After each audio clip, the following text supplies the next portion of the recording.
رجعوه النكايف جهزوها حان وقت المهرجاني البل اللي عصرت كل الطوايف ذكرها بمحكمات القراني زين الله خلق زينة الوصايف جل شان الليل يا قال كان كاني جل شان الليل يا قال كان كاني من قديم كنه الهله صفايف والخفاف تخبمه فيها الزماني والسنين عجاف والجمال خايف وانسلم ذي بالسهل بالضلع ثاني من قديم كنه الهله صفايف والخفاف تخبمه فيها الزماني والسنين عجاف والجمال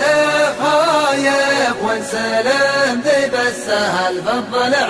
ثاني وكم عقيد بعدها كبده راهايف اكسروه القوم وابن الحيلواني اكسروه القوم وابن الحيلواني يا هل البر رجعوه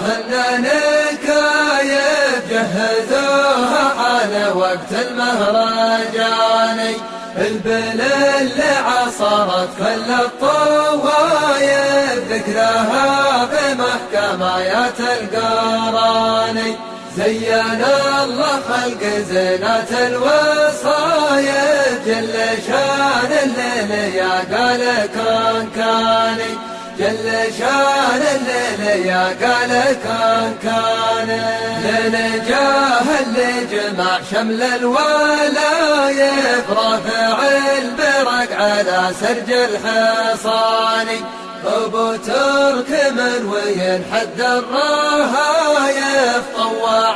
العصيب سيفه لنيلاني لنجاه اللي جمع شمل الولايف رافع البرق على سرج الحصاني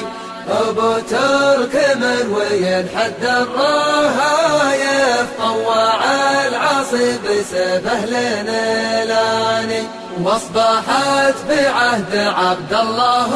نايف مكتسيه الشحم زينة سماني مكتسيه الشحم زينة سماني يا هل البر رجعوه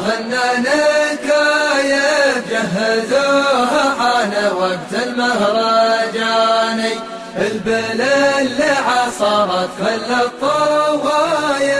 ذكرها بمحكمات القراني زينا